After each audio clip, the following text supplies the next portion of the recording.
Pemirsa, aturan relaksasi kredit bagi pelaku usaha maupun individu terdampak wabah virus corona dinilai hanya bersifat mandatori dan tidak mempunyai kekuatan eksekusi. Kalangan usaha menilai aturan relaksasi kredit masih ambigu bagi perbankan maupun debitur.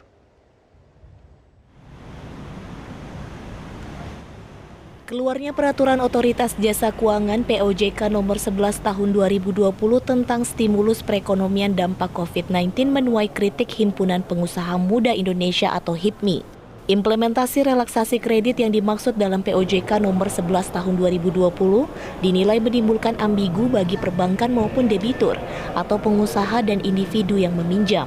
Ketua Bidang Ekonomi dan Keuangan HIPMI Ajib Hamdani mengatakan, aturan relaksasi kredit tidak spesifik menyebut bentuk relaksasi karena diserahkan kepada perbankan maupun lembaga keuangan untuk menilai kemampuan debitur. Di sisi lain, perbankan maupun lembaga keuangan tidak mendapat insentif saat memberikan relaksasi kredit.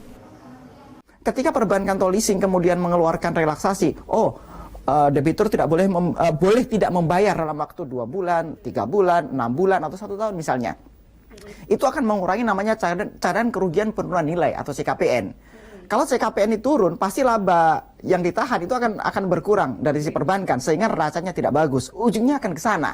Sisi lain, ketika POJK turun, pemerintah tidak memberikan insentif terhadap perbankan. Jadi perbankan akan ragu-ragu ketika memberikan, ini debitur mana aja yang akan diberikan relaksasi. Sisi lain kemudian debitur juga bingung. Bagaimana caranya untuk dia dapat? Karena keputusan atau eksekusinya ada di perbankan atau leasing tersebut. Bisa aja si A mendapatkan, si B tidak mendapatkan. Si C mendapatkan dengan kondisi beda dengan si A dan seterusnya. Nah, kondisi seperti ini yang kita sebut adanya ketidakpastian menimbulkan gaduh di masyarakat.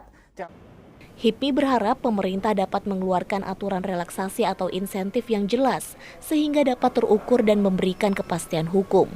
Bagi HIPMI, POJK 11 tahun 2020 hanya berupa himbauan dan tidak bersifat mandatori dari pemerintah kepada perbankan maupun lembaga keuangan.